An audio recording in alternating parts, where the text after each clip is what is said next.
The Ghost.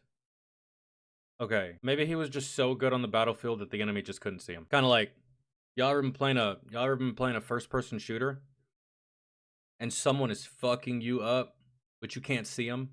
It's almost like everywhere they shoot you from, you just do not have a line of sight. You cannot see this fucker. You can't see him rotating. You can't see him moving. The only thing you see is the death screen. Yeah, and they're not cheating either. They're just, their positioning is immaculate. Their shot placement is phenomenal. Their map knowledge is out of this world, and you just can't fucking see them. That's it. They're dicking on you hard. Maybe that's Mr. Matt Urban here. Everybody knows about Audie Murphy, but nobody knows about this guy who arguably has more military decorations than him. Today we're talking about Matt Urban, aka The Ghost. I mean, dude, look at his face. Today we're talking about... Look at him. Look at his face. He just looks sneaky. Like he just took your last Hot Pocket out of the fridge, and he's literally watching you, waiting on you to open the fridge and see that it's gone. That's the face. Look, he's about to open it. There ain't shit in there. Ghost. I know what you're thinking. How do you acquire the nickname The Ghost? I'll give you a hint. It's because he has 7 purple hearts. The man was legitimately unkillable. He was once read his last rites on the battlefield by a priest after the surgeon said that he was for sure going to die. He then proceeded to survive, get 7. He's got 6 more than me. Good God. I need to know his injuries. Shipped off to England, recover in the hospital, where he then escaped from the hospital, made his way back across an ocean, and hitchhiked to the front lines of World War II to rejoin his men. And that is one of the 2 times that he escaped from the hospital to return to his men. Hold on. Made his way back across England, recover in the hospital, where he then escaped from the hospital, made his way back across an ocean, and hitchhiked to the front lines of World War II to rejoin his men. And then only in World War, I don't know. There's like, if I get sent home, bro, I'm not coming back. I guess that's the difference between the caliber of soldier today and the caliber of soldier yesterday. I get fucked up that many times and I survive. I'm gonna look at that as a sign. Outside of like just the normal regular thoughts that we might all have, like, oh man, I wish I was back with my buddies. But combat related, would you want to go back after getting fucked up that bad? Would you make an effort like that to go back? It's one of the 2 times that he escaped from the hospital to return to his men in frontline combat. Oh, yeah, this guy's attitude is, I was made for this. It is but a scratch. A scratch? Your arm's off! In addition to his 7 purple hearts, he also has the Medal of Honor, the Legion of Merit, 2 silver stars, 3 bronze stars with V device, and the French Croix de Guerre. And you know what's crazy? I still don't think that's enough. As an infantryman, he has a confirmed kill against an enemy fighter plane. He also has 2 confirmed kills on enemy tanks that he took out by himself. I'm sorry. I didn't hear anything he just said after he said he's the only infantryman with a kill on a plane. I've only ever seen that in Battlefield, the video game. And I even remember one time I was playing Battlefield. I sniped a fighter pilot out of the sky. It's like, and I don't do that often. Your boy was hype. And in my head, I'm thinking, only in a video game. I was wrong. Also has 2 confirmed kills on enemy tanks that he took out by himself on foot. He once participated in an amphibious land. Again, playing as recon. Running up to the fucking tank like a little jackass. Throwing my C4. Running away, giggling like a little schoolgirl. Click, boom. Promoted! And I thought to myself, only in a video game. No. Which to be fair, doesn't really sound that impressive until I tell you that he didn't do it in a Higgins boat like everybody else. Him and his new buddy Al Shellbach made the amphibious landing by themselves inside of a fucking rowboat for reasons that we're going to get into right after a word from our sponsor. You made an amphibious landing in a rowboat? how did you even make it with those treacherous ass waters? The deal, this dude has a ton of war stories. We are just going to speed run the early life portion of this video. Our story begins on August 25th, 1919, when Matt Urban is born in Buffalo, New York. He is the youngest brother, and all of his brothers are track stars. One of his older brothers actually goes on to be an Olympic qualifier that competes against Jesse Owens. Other than being track stars, pretty normal childhood. Dad's a plumber, mom's a stay-at-home mom, grew up in the 1920s, 1930s. They all have the same childhood. We've heard this story 15 times. We're not going to rehash it. Fast forward, Matt Urban goes to Cornell University. He's running on the cross-country team, and he's working 5 part-time jobs to pay for tuition. Apparently, he wasn't busy enough, so he decides to I'm guessing he also runs to work. go out for the boxing team as well, and due to his outstanding endurance from being a track star and as well as just being a natural athlete, he excels at boxing. He's able to box equally as good, conventional and southpaw, and he rapidly becomes known as the one-man boxing team because he competes for Cornell at 165 pounds, 175 pounds, and heavyweight. He's so good that to get him to compete at heavyweight, they had to stick lead weights inside of his trunks so that he would make weight. Despite that, he becomes a champion in all 3 weight classes. His junior year of college, it becomes pretty obvious that America at some point is going to be entering World War II, and he's going to get drafted, so he figures, hell, I'm just going to go ahead and join the ROTC program. Yeah, let's just go ahead and beat him to the punch. Maybe get some rank out of it right now and start training, so that's exactly what he does. He then goes on to graduate college in 1941, immediately gets commissioned as an officer in the United States Army, becoming an infantry officer in the 9th Infantry Division stationed at Fort Bragg. From here, pretty standard stuff. He's a platoon leader, training up his infantry guys, getting ready for the war that they know is coming, but Matt's a workaholic, so he also volunteers to be the regiment's morale officer, where he goes and starts a basketball team and a boxing team for the 9th Infantry Division. And from here, that's what he's doing for months. He's doing infantry training during the day, he's being a boxing coach at night, and this just keeps going on and on and on with no... The energy on this man. I gotta tell you, fellas. 1845 rolled around. My ass was still at work. In my head, I was like, yeah, I'm not going out tonight. I'm not doing shit else. Break in sight, and then finally in December of 1941... And that was Garrison. I mean... he finally gets a weekend pass. So obviously, he goes out to the bar on December 7th, 1941. As soon as he gets in there, he gets halfway through his beer, sitting on a bar stool at the bar, and the radio cuts in with an urgent announcement. The bar gets quiet, the bartender turns up the radio, and that's when Matt hears that America has been attacked by Japan at Pearl Harbor. Yo, cue that one meme from SpongeBob. It's been 3 days! You couldn't give me 3 days? You couldn't give me 1 weekend? I haven't had a weekend off since I was born. Crippling our Pacific fleet, killing thousands of Americans. All weekend passes are revoked and all troops are ordered back to their outfits. From here, obviously, training ramps up as they get ready to go off to war.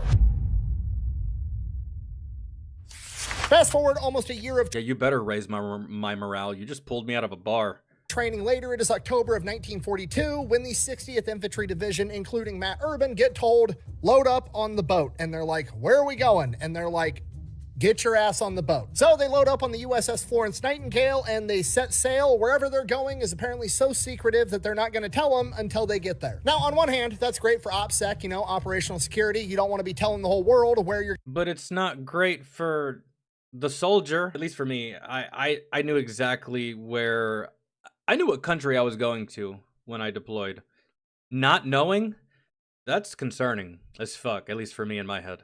Going to be going and launching a major attack in World War II, but on the other hand, it's pretty demoralizing for a military, especially one that has a significant amount of people that were drafted and didn't volunteer to be there. The entire notion of get your ass on the boat, we're going to ship you off to war and we're not even going to tell you where, kind of a mentally draining type of a thing. Blows. Because of this, understandably, morale on the USS Florence Nightingale, pretty low. Everybody's kind of in a bad mood. There's this How long is the trip, bro? Just give them some alcohol for the time being. rift happening between the officers and the enlisted. The enlisted guys are coming to resent the officers because we're all going off to war. Put the gloves on. Put the gloves on. That's how you raise morale. Hey, sir, I think you're a bitch. Is that so, Private? Okay, cool. Get the gloves. Oh, please, let's do it. We're together. And he's a boxer too? And you guys aren't telling us what we're actually doing. Fuck you guys. So Matt Urban steps up. He's the morale officer, right? It's his job to keep morale high. He's got to give these guys something to focus on besides the fact that we're going off to war in places unknown. Please say Fight Club. Please say Fight So Club. he heads off to the supply room, grabs some rope and some duct tape. He ends up marking off a 20-foot by 20-foot section right there on the deck of the USS Florence Nightingale and making a boxing ring. He then proceeds to walk away, goes up the stairs. He's standing on the deck on the control tower and just watches. That's how you do it. I told you guys the story that we did this exact thing my first deployment until our commander found out, and he promptly put a stop to it. That guy was very anti-morale. And waits. And sure enough, within 15 minutes, a crowd has amassed and people are having boxing matches right there on the deck of the Florence Nightingale. Everybody's laughing, they're gambling, they're having a good time. His plan worked great. This is a humongous boost to morale. Then things go a little bit sideways because the next natural progression happens. Everybody wants to know who's the best at boxing. So then it turns into me, Matt, the guy that put all this together. I could destroy all of you. That's why y'all are just gonna fight each other.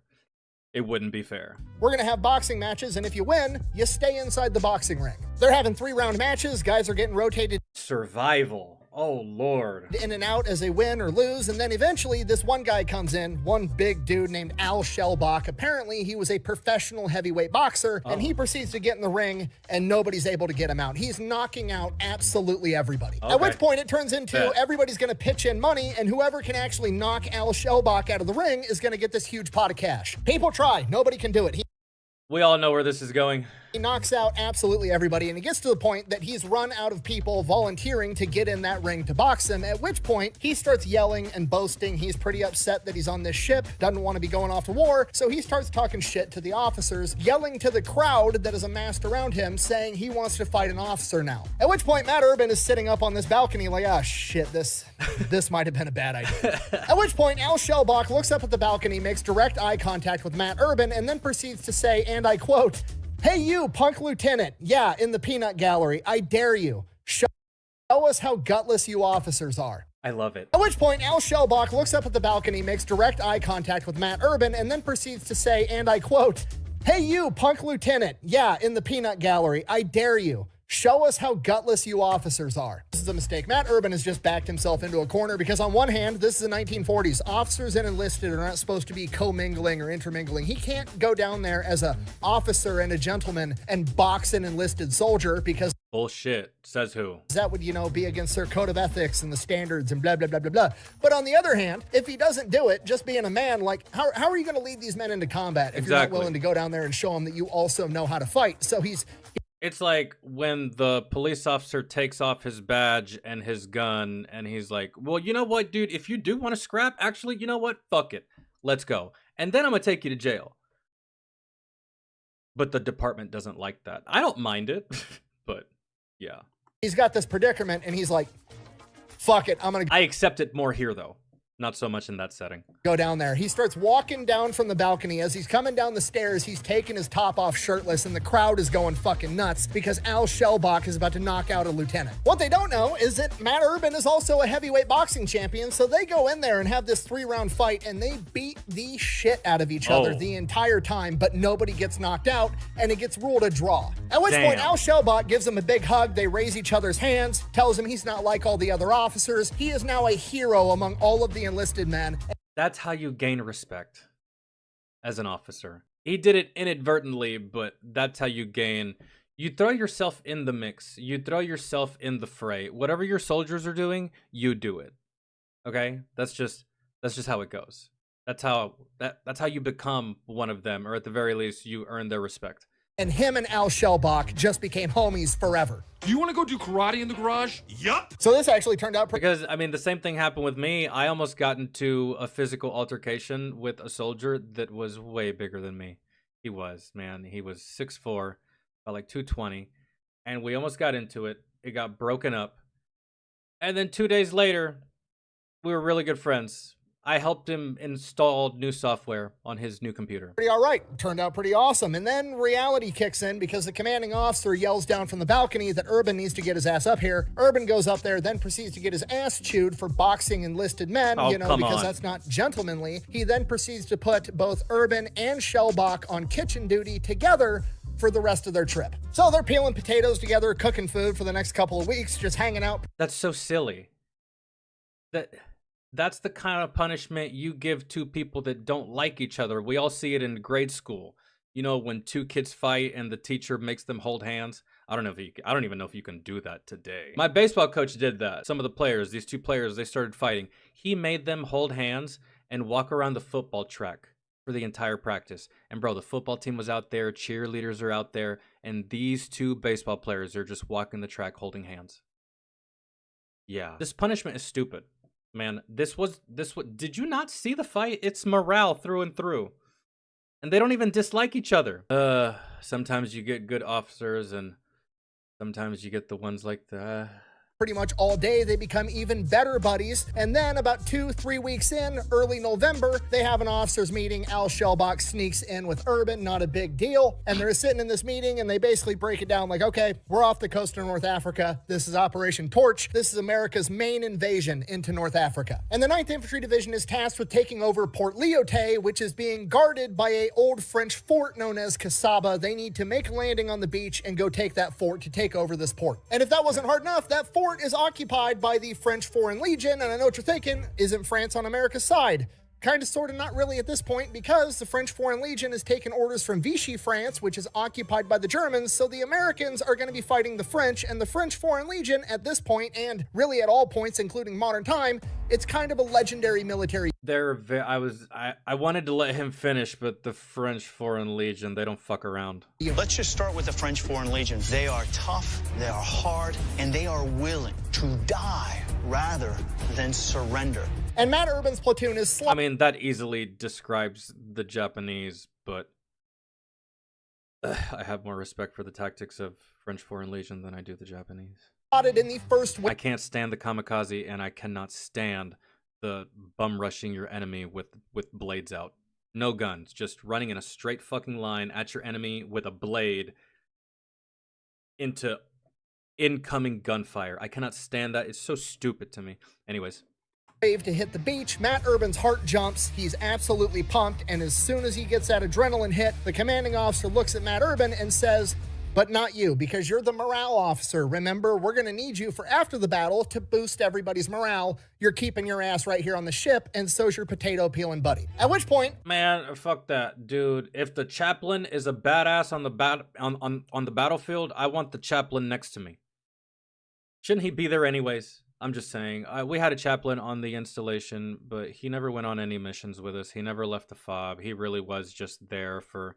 And I don't even know if he wanted to go on any missions, but over the course of my deployments, I did have several officers approach my platoon asking us if we could take them on mission because they got tired of being in their offices. But so he's the morale officer. You act like that's a hard job to fill. Morale. It's not like he's working with code or anything, something that requires insane amounts of intelligence. Just the morale guy. You can replace him easy. Let him go on mission. Holy shit. Urban and Shellbach look at each other and telepathically communicate. That's not fucking happening. I love how they're friends now, like really good friends. Like that dude even snuck into a meeting, an officers meeting. No, I understand that. You're being very serious right now. I can clearly see you winking. That night, Shellbach and Urban go. They get a life raft. They get their guns. They get ammo. They get grenades. They get everything they need to go off to battle. They get them in the life raft, throw it over the side of the ship, tie it off, get a rope ready to rappel down. They are going to go join this battle by themselves if they have to. And boom, court-martial. You do that today. You went AWOL. You left the wire by yourself to go into a battle that you were ordered to not be in. What's the opposite of missing movement? They didn't miss movement, they did movement. They're probably gonna do some amazing things, and it's probably gonna lead down the path of the leadership saying, well, we're mad, but we're not about to argue with results, because I'm assuming they did some fantastical shit. I never like how they just sideline people for that specific reason. You're too valuable to lose. Really? The morale guy's too valuable to lose? So you're using the same excuse that you give a Medal of Honor recipient for the morale guy? I just don't jive with me. Let the motherfucker go on mission, man. Like, shit. And now he took matters into his own hands. You could have just facilitated this and made it easier. The next morning, Operation Torch gets underway. They initiate the amphibious landing. The Higgins boats are making their way towards the beach, and right out of the gate, it is an enormous shit show. The enemy is somehow using artillery accurately, very accurately, too accurately for what is supposed to be happening. And the casualty reports just keep coming in, and they are horrific, at which point Urban and Shellbach look. Yo, if they're that accurate, then they knew exactly where y'all were gonna be. You just round the corner and immediately get fucking domed. Yeah, that motherfucker's cheating. He's got aimbot. So, like, they had to have known exactly where y'all were gonna be. If it's that accurate. Look at each other, they nod, they slip out, and they start lowering themselves down into this life raft. They get into this life raft, they start rowing their asses off. The commanding officer runs down to the deck and is screaming at Matt Urban, "Where the fuck are you going? Get your ass back here." And Matt Urban's just like, "Nope." And they just keep rowing right into the gunfire and artillery fire and explosions headed towards the beach. I just love that. Come back. No. I'm not. I'll let you know when I'm done. That's fantastic. The closer they get to the beach, the more horrific a sight they see. There's just more and more. But isn't it crazy how they said, no, you can't go because you're too valuable. Had he gone, he'd be there. They essentially kind of low-key saved his life. He could have been there, right? But he's rolling up right now after the fact. Wild how things play out.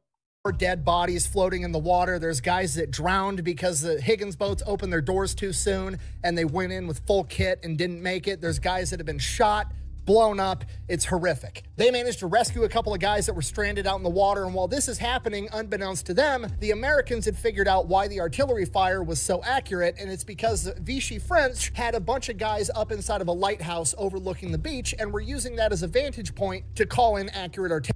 They saw you from forever away. That's what it was. Yeah.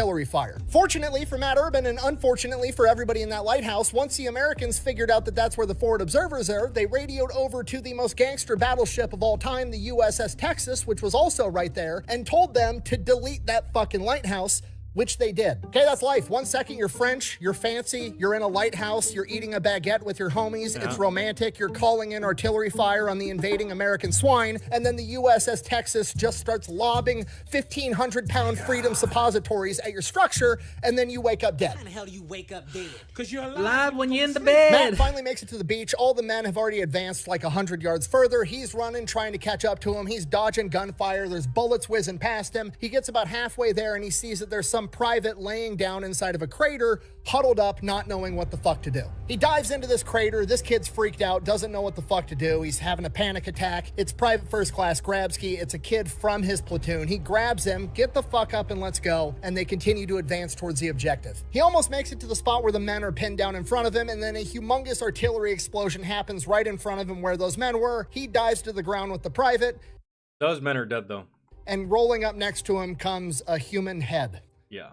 Worse than that, it's an American human head, and it's a human head of somebody that he recognizes, Lieutenant Goodwin, one of the other lieutenants from one of the other platoons in the 60th Infantry Regiment. Yeah. And for a brief moment, Matt Urban gets extremely upset, and that rapidly turns into anger and adrenaline, at which point he stands to his feet with zero regard for himself and rushes towards the enemy bunker that is pinning down the men in front of him. He hurtles over his men hiding for cover straight towards this bunker, and before they can shoot him down, he throws a grenade into this pillbox, blows it up, and then clears it with his rifle. And as the men behind him start to stand up, realizing, oh shit, we're rushing the position, he immediately advances to the next pillbox and clears it as well, completely by himself. Seeing this, the rest of the men jump into action, and the American forces manage to clear out all of the pillboxes and trenches surrounding this French fort Kasaba. Now the Americans basically have this fort surrounded. There's no way that they can break in. They don't have tanks. They don't have any heavy artillery yet. All they have is small arms and grenades, and this French fort has these massive doors, humongous thick stone walls. They have no way to break in there to fight them. And from here, it turns into like a pitched siege warfare for the next 3 days. The French will open the doors, try to launch a counterattack. The Americans mow them down,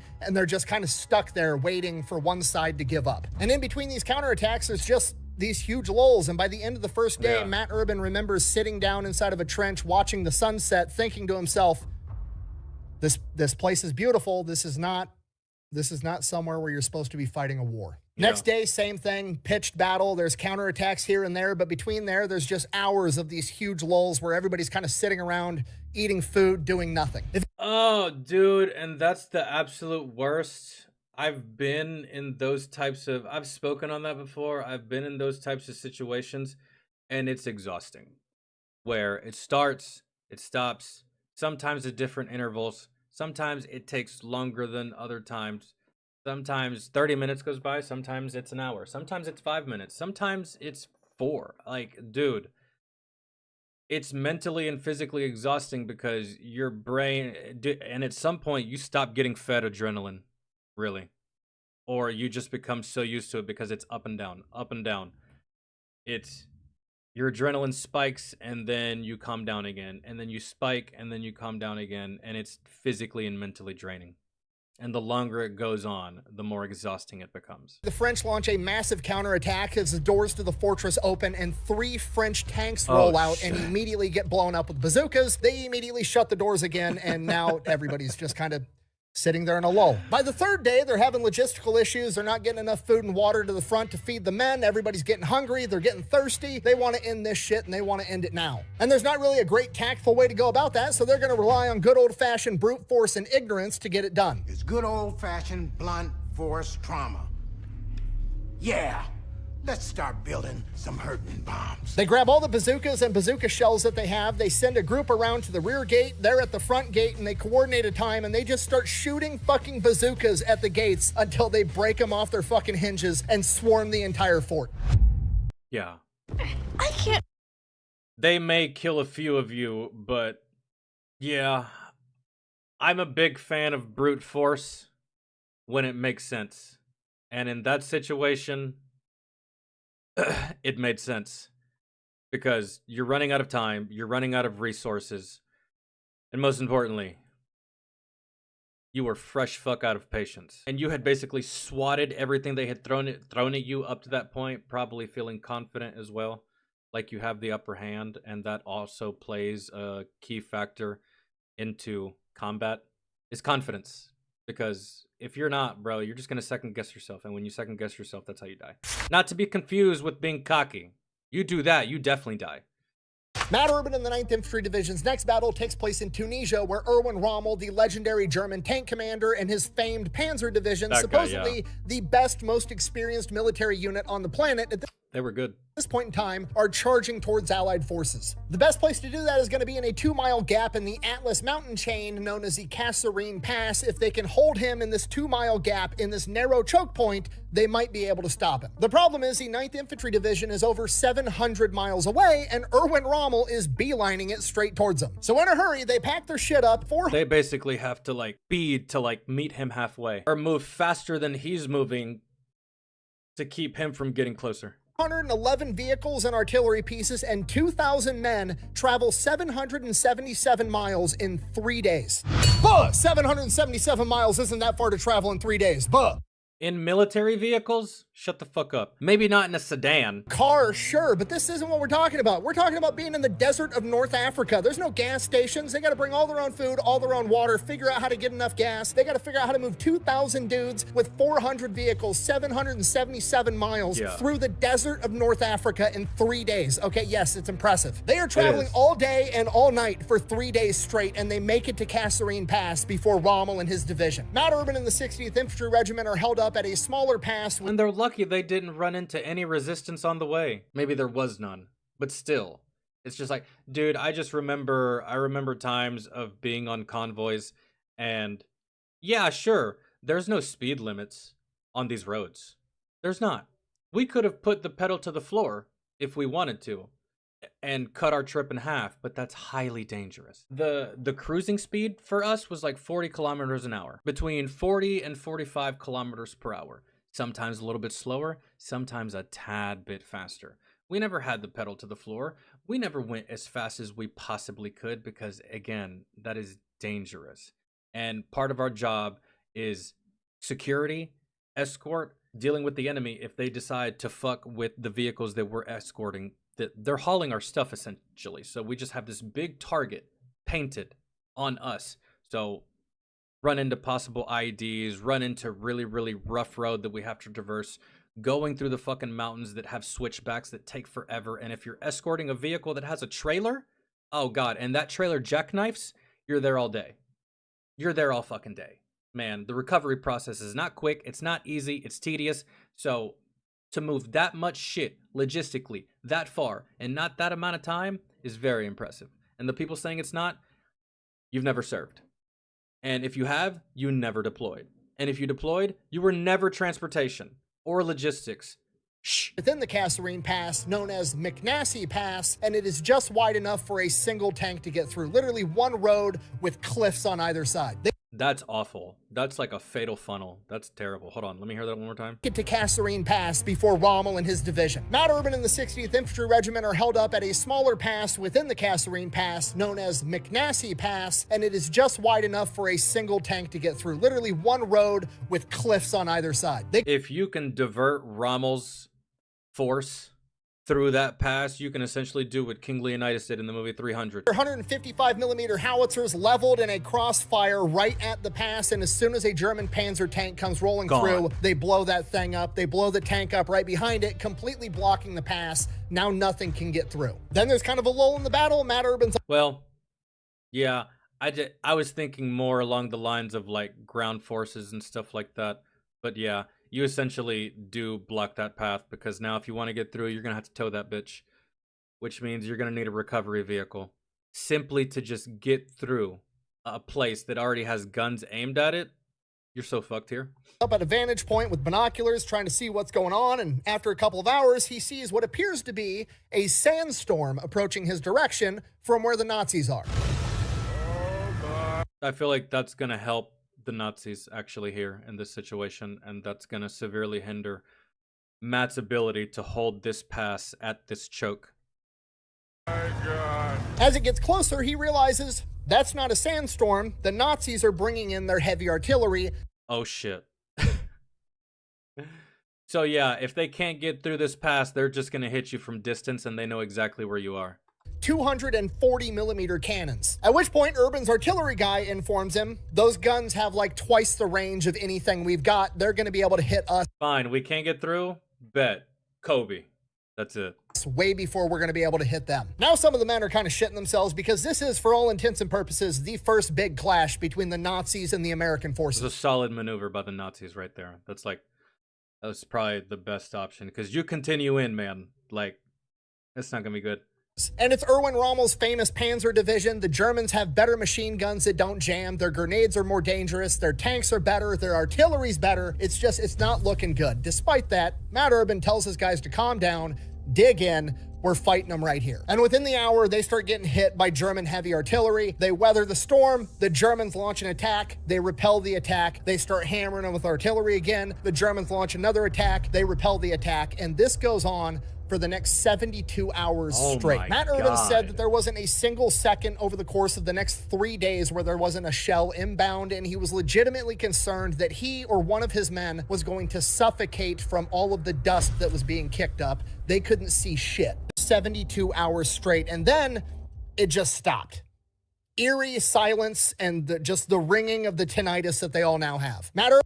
When that stops, y'all need to stay frosty. Y'all need to look alive, because at this point, if I'm the Nazis, I just launched 4 waves of artillery barrages and attacks. My next move is to do a battle damage assessment and go double tap what the artillery didn't get. So if I were y'all, I would expect ground forces at this moment, or at the very least, some light armored vehicles.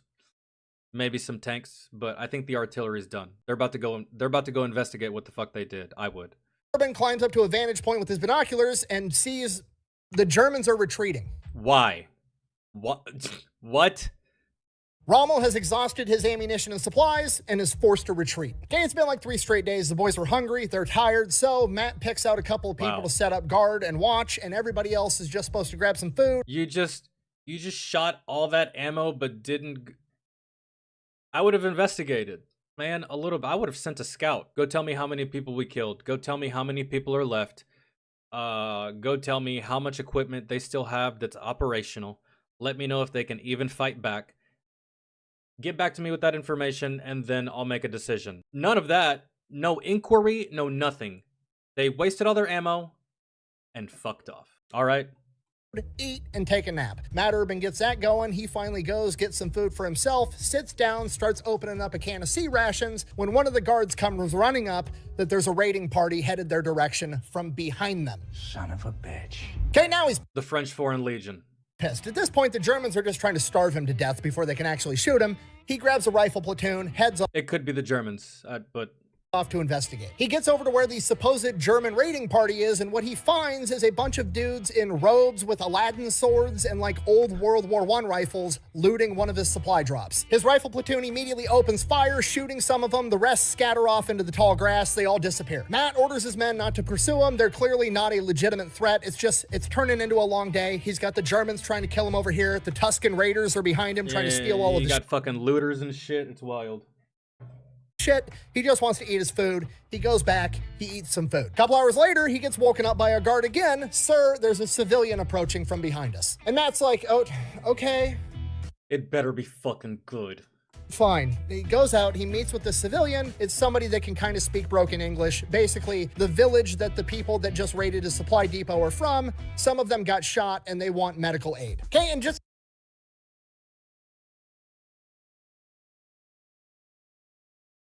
Give him some medical aid. Why not? You know what? Actually, I will give you medical aid.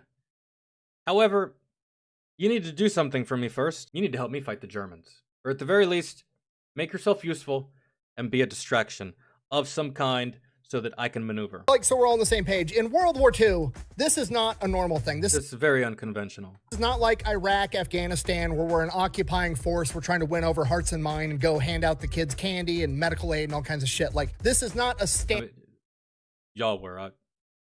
I was actually trying to do stuff. standard thing to have happen. Which is why none of Matt Urban's guys want to do this, because they think it's a trap, because obviously. Despite that, Matt Urban decides they're going to go do it. So he grabs some medics, grabs a rifle platoon, they head off to this village, and they patch up everybody that they can that got shot. Get that done, head back to the pass where their base is, and they're there for about an hour, and then the guard comes running up again. Sir, there's another civilian approaching. They go out there, and it is just this one singular Jeep hauling ass straight towards them. Matt grabs a bunch of guys with guns, tells them to hide in the tall grass, be ready for anything. He's got two guards with him. He's standing in the middle of the road as this Jeep comes screaming up. As it approaches, he sees what appears to be like a sultan, like a king. The dude's got all the fancy robes on. He's got this big ass gold chain with a Is that the leader of the village? Right? You killed my people. I want to speak to whoever's in charge. Bro, if you don't go away, y'all are being annoying. It's a good thing that the Germans fucked off for as long as they did, and nothing's really happening because y'all are being annoying at this point. Well, what do y'all want, dog? Go away. Are y'all bored? Like, do y'all want new friends, or what is going on here? massive gold pendant, and the Jeep rolls up and stops, and in broken English asks who's in charge. At this knew point, it. Matt's thinking, okay, this is God. somebody important. This is like the king or something, and I've just committed an international incident. So he's like, I'm in charge, sir, Lieutenant Urban. The Sultan dude then gets this big, enormous smile showing off his gold teeth and says, and I quote, "Thank you, you killed a bad man. Thieves no good." All right, we're in business. Shaka Khan. That's great. Fantastic. Now, what do you want? Are you going to give me something? Matter of fact, you don't have to give me anything. You see these Germans over here, they've been giving me a hard time. Do you want to help? The Jeep then does a big U-turn and drives off the other direction where they came from. All of his guys come out of the tall grass, laughing and joking, imitating the Sultan dude. And Matt Urban's just standing there like, what the fuck is happening right now? This is the weirdest day ever. I'm going to bed. This is what happens when you don't have gates. You know what I mean? It's like, these motherfuckers are just like able to freely walk up and or drive up. It's a rather haphazard put together type of little fob that they have going on here, but I don't think there's any gates. I don't think there's any fences. Anyone can just walk up and steal your attention, basically, for the most part. And I ain't a fan of that. Could have been a trap when they went to go help those people, but at the same time, dog, someone walks up, that's a possible threat. And if it's not a threat, that person could be trying to take your attention so that the actual threat can maneuver Bro, get away from me. Don't talk to me. Don't ask me questions. Don't approach me. Nothing. Stay away from me. You are not relevant to anything that's happening, and you're stealing my attention. You're distracting me. Matt Urban and the rest of the 9th Infantry Division are headed further into Tunisia, and while they're making their way there, they come across a clan of Gomieres. Now, Gomieres, from what I understand, is Arabic for the phrase irregular soldier. Basically, they're badass guerrilla fighters that are very reminiscent of Gurkhas. They're known for carrying big-ass scary blades, and they're known for having the same exact legend that Gurkhas have, that if they draw their blade, it has to spill blood. Have to draw blood, so if there's no enemy to kill, they'll cut their finger because it's just like part of the... I cannot return the blade until it has spilled blood. I'm sorry. I had to quote that, man. The fucking... The psycho Indian guy from the movie 40-Year-Old Virgin. Superstition. Every time you draw your weapon, it has to draw blood. They're Moroccans that are working for the French and usually only carry blades into combat. And the Germans are kind of terrified of them because they're renowned for sneaking into German camps at night, slitting a bunch of people's throats, and overall just committing a bunch of heinous war crimes. I mean, they were stark, raving, mad, crazy, nuts. You have to be in war. And the people that aren't rarely survive. You have to be the most demonic force on that stage. You have to. Because the other guy is trying equally as hard to kill you. So if I can be more diabolical than you, I have solidified my survival. And I don't care how diabolical I have to get to survive. They had no guns, but boy, they had the knives. And when they first went in, they paid them by the ear, 2 cents an ear. But hey, they're on our side, so Matt Urban... Yo, they were literally doing that shit for... They were putting out bounties. Bring me this body part, you get so and so much money. That's wild.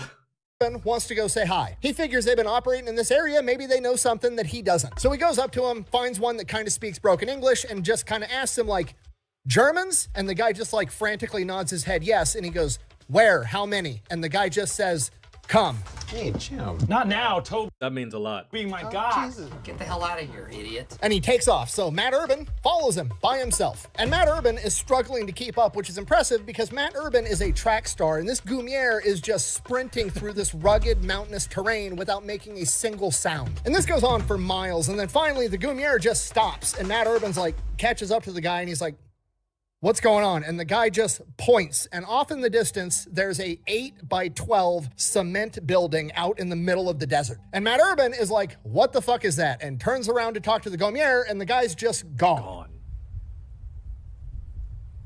He literally hit him with the Batman. So Matt Urban turns his attention back to the cement building out in the middle of nowhere, and he... You know, if I were Matt, I'd leave too. Think about the scenario. I'd get the fuck out of there. No lie. Because... Germans? Yeah. Where? Right there. Oh. Well, how... If he left that fast, that means he's afraid of something. That means you should also be wary of whatever the fuck he just disappeared from. Like, he's gone that, like... Yeah, I should probably get the fuck out of here, too. That's just my feeling. Just like kind of watches it for a little while, and then he sees that there's German patrols guarding it, so obviously it's something important. Because that guy fucked off so fast, which means that he's not fucking around with this area at all. Matt, leave. He better go investigate. So he starts low crawling, moving as little as possible. Never mind, you did the exact opposite. Brother, go get your friends. But nah, you're Matt Urban. Excruciatingly slow covering ground, and as he gets closer and closer, he starts seeing all kinds of wires running into this cement. Not bad for a morale booster guy. You know what I'm saying? Building. And that's when he realizes, oh shit, this is Rommel's entire division's communications hub. That's why that guy fucked off so fast. There it is. Bye. Pew! He keeps working his way closer and closer to the building, and then eventually the sun's starting to go down, and the Germans that are on patrol all sit down and start eating their dinner. This is his chance. He sneaks up to the cement enclosure, pulls a pin on his grenade, opens the door, throws it inside, shuts the door, grenade explodes, pops back inside the door, shoots both the radio operators with his Colt 45, then throws another grenade right at the radio equipment and takes off fucking running. The Germans start chasing him. They're shooting at him. One of them throws one of their... Yo, that's like, oh, I wonder what's going on here. Let's investigate. All right, cool. A lot of stuff here. A lot of guards. Yeah, this looks like their whole setup. Well, all right. I'm here, so might as well. There you go. There you go. One for you. All right, bye. You guys realize he didn't have to do any of this. He could have like saw it, been like I would have done. Saw it, cool. That's there. I'll be back. Nope. Gonna miss out on a good opportunity. This is too good. Big ass stick grenades near enough to him to knock him off of his feet, takes shrapnel in his right hand, hops back up and keeps sprinting. Says it's the fastest he's ever run in I forget he's got 7 Purple Hearts. His entire life. Makes it to within 100 yards of his own lines, and then his own guys start shooting at him with machine guns. He runs and dives into a depression and like has a white handkerchief and is like waving it over the top, and one of the guys that's shooting at him is like, who got Sorry, sir. You were running so fast, I thought you were those guys. That's crazy. Goes there, and he's like, it's Urban. Stop fucking shooting at me. So he makes it back to his lines, reports to his captain, explains to the captain what happened, and the captain is like, I don't know whether to court-martial you or give you a medal. The war is hard enough without you showing off constantly. You're fucking taking rowboats into amphibious landings. You're running off with Moroccan assassins to take out Rommel's communications. I knew that was going to be the sentiment of the command. Like, yeah, y'all have every reason to be mad, but just let it happen. Just let it happen. Centers by yourself. We're not going to talk about this. Go to the med tent, get your hand fixed. Yes, sir. That's the equivalent of your parents saying, go to your room. Just get out of my sight before I hit you. Go to your room. Thank you. Urban and his guys continue further into Tunisia, heading north, and the terrain kind of shifts. It goes from, being a desert to being this like arid middle ground, and then it turns into this dense, arid forest type shit. It's just thick, dry brush everywhere. And in this new terrain, they come up to... Now, I could think of worse places to be compared to other environments and other stories that I've heard from service members fighting in, so... a mountain with a German stronghold on top that apparently has been fighting back the British for months. It's a steep terrain, there's brush everywhere, they've got machine gun emplacements up top inside of these stone bunkers, it's impenetrable. But that in itself blows right there. Mountains and combat just don't jive for a lot of militaries. That's why everyone always fights for high ground, because if you get high ground, it makes everything infinitely easier. I've heard that before. But hey, somebody's got to go up there and take it out, and the chain of command at the 9th Infantry Division is like, I've got just the guy. Matt Urban, you want to show off? Go get him. Go. Matt Urban grabs his platoon and he decides that he's going to attack where the enemy's going to expect it the least. He's going to shuttle his men single file up the steepest part of this mountain. Matt Urban leads his platoon through all of this thick brush, single file, gets everybody as close as possible before the jungle starts to clear out. And once they get as close as that point, they have this stopping point. They start grabbing dirt, smearing it on their face. They're about to have a raiding party. They start creeping up closer and closer on the German position. And when they get within eyesight, lucky for them, Germans are none the wiser. Matt Urban realizes they have no idea that they're coming. The Germans are all just sitting around goofing off. Perfect. Wow. They continue to creep forward. They get right up to this waist-high stone wall surrounding this little encampment of Germans in their fortified position, and Matt Urban pulls... Guys, this is not the first time that the Germans get fucked up because they were not paying attention. This is not the first instant. This is not the first time. This is not the first story. There are several like this. It's kind of crazy. Fellas, just because you're not actively shooting at an enemy, running, moving, communicating, flanking, it doesn't mean that your job is any less important or vital. Because look what's about to happen, man. Y'all are about to get fucked. Let this be a lesson to you out there right now who's on a security detail or you're on watch. Let this be a lesson to you. Pay attention. Pulls out his Colt 45 in one hand and a flare gun in the other. Time to make the chimmy fucking chongas. Matt Urban pops up, shoots a flare directly into the machine gun emplacement that would open fire on his men, then reloads, shoots another flare into that machine gun emplacement, hops the wall with all of his men, 45 in one hand and a flare gun in the other. Time to make the chimmy fucking chongas. Matt Urban pops up, shoots a flare directly into the machine gun emplacement that would open fire on his men, then reloads, shoots another flare into that machine gun. Or maybe there was enough space. Gun emplacement, hops the wall with all of his men, and they charge. The Germans are caught completely off guard and have to retreat from their positions. They run, they occupy the bunkers with the machine guns. Never mind. Okay, yeah. I thought that the first thing he fired at was the bunker, and dude, naturally, those bunkers, there's not that much space for you to see in. You just need enough space to get the barrel out, right?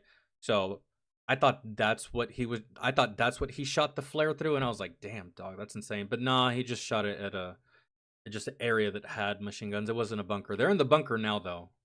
They turn the guns around and open fire on the fleeing Germans as they see off in the distance that the Germans have some captured Allied POWs that they begin executing. They then proceed to go capture those Germans and line them up to return the favor. The Nazi officer is then screaming, "You can't do this, it's against the Geneva Treaty," at which point he's basically told, "Guess what, brother? They're not here, are they?" "So was what you just did. I don't give a shit." Yeah. They line the Germans up, point guns at him, and his men are just waiting for Matt to give the order. They want him to do it. Like, dude, give me the order. This is bullshit. They just killed a bunch of our guys. Let's return the favor. And Matt, he can't do it. They finish taking the position and escort the German prisoners back to headquarters. Better man than me. You take them into custody. They become POWs. They're not going to get tortured. They're not going to get, well, depends on where they go. But for the most part, they're not going to get tortured. And they'll survive that. And maybe even get released. Maybe. Don't say it's not a possibility, because it is. Because, again, I worked at a detention center once upon a time, and Special Forces brought in someone who got caught making and placing IEDs. Within 3 days, that guy was released. For what? I don't know. Politics, probably. That guy was released. In my head, fucking kill him. Execute him where he stands. Why are we releasing him? So he can go back out there, make another IED, and target us again? That makes no sense. I understand that there's no shortage of those motherfuckers making IEDs, but still, why can't we just take that one off the board? And that's one less thing to worry about. And maybe if the others see that they get executed for this shit, they'll stop doing it. Because as it sits, there is no actual punishment. Special Forces catches these fuckers. I think they should just fucking kill them on sight. Catches these fuckers, brings them to us. They get released. What does that tell the other ones that are making IEDs and doing bad shit? Well, it doesn't matter if we get caught. All we got to do is drop our weapons. If we drop our weapons and they still shoot us, they get in trouble and go to jail for shooting someone that was unarmed, right? And if we survive that initial encounter, we'll go to jail. Yeah, sure, for 72 hours, and then we get released. There's literally nothing to be afraid of if you're them. Oh, better man than me. I would have fucking killed all of y'all, because I'd rather kill you today than run the risk of you getting released and killing me tomorrow. That's just my sentiment. Fuck these ass clowns.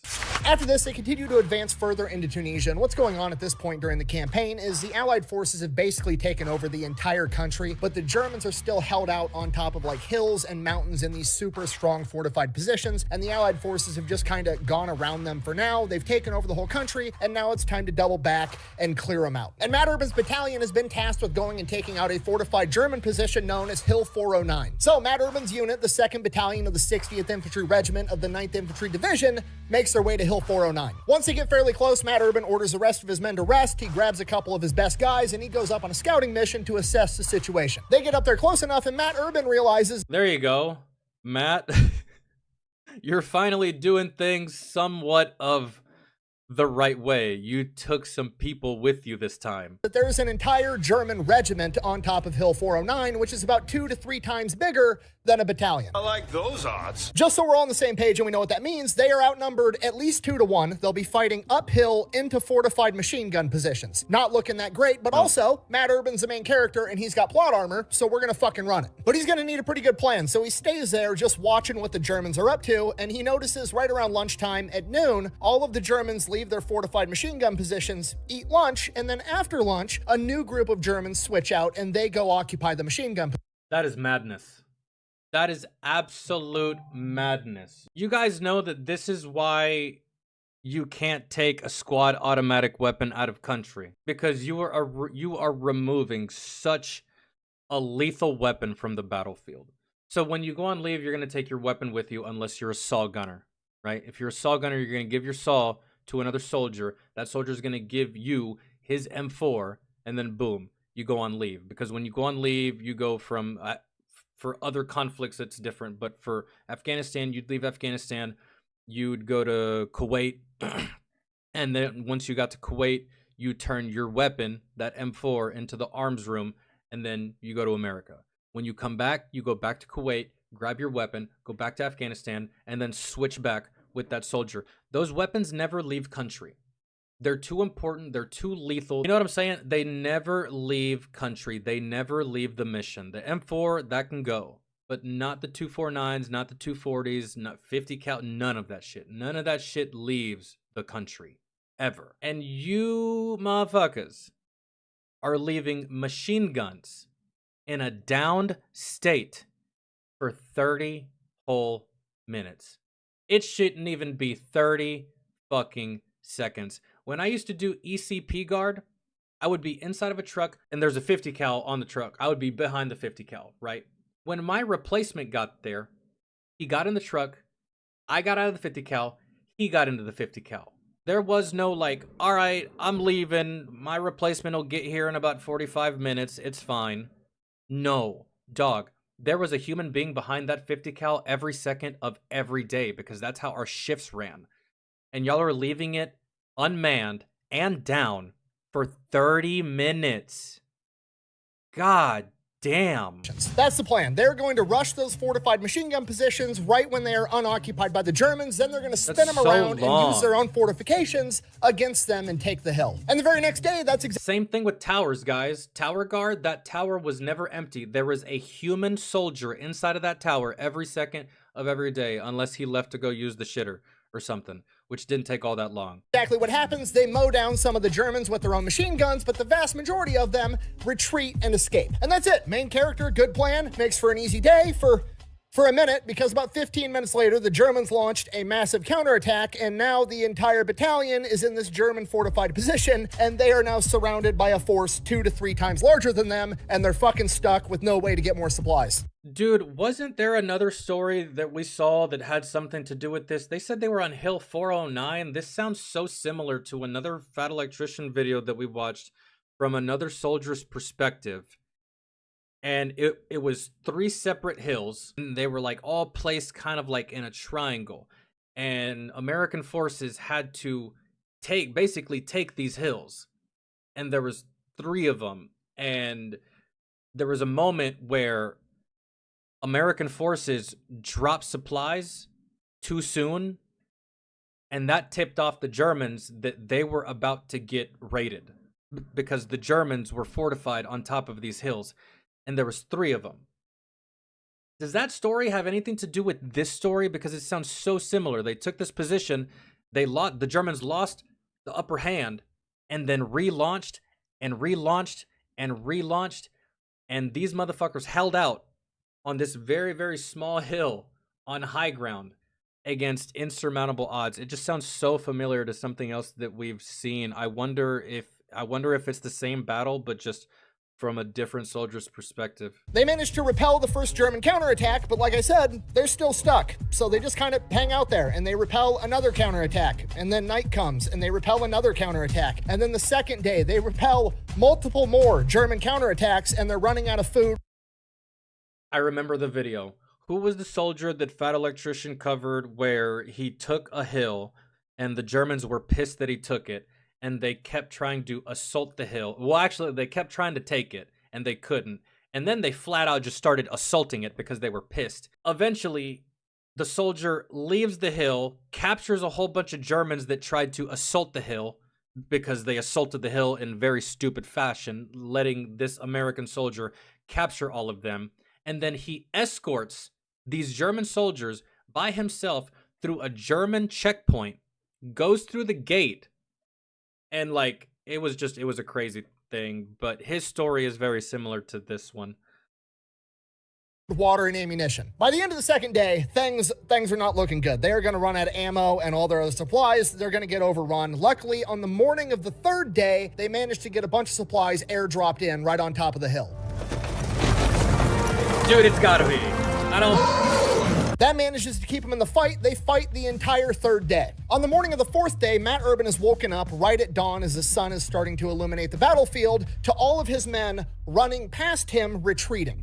Matt Urban jumps to his feet like, what the fuck is going on? Starts yelling at his dudes to hold their position, and then off in the distance, he hears in perfect English somebody yelling for retreat, so he takes off that direction. It's early morning, it's barely light out, it's super foggy up on this hill, he can barely see 6 feet in front of him. And he's just following the sound of this voice in perfect English yelling, retreat, we're being overrun. As he closes in on this voice calling for retreat, somehow in the fog, he had circled around behind this guy, and as he gets closer, he sees that it's a German uniform yelling in perfect English, ordering people to retreat, tricking the Americans.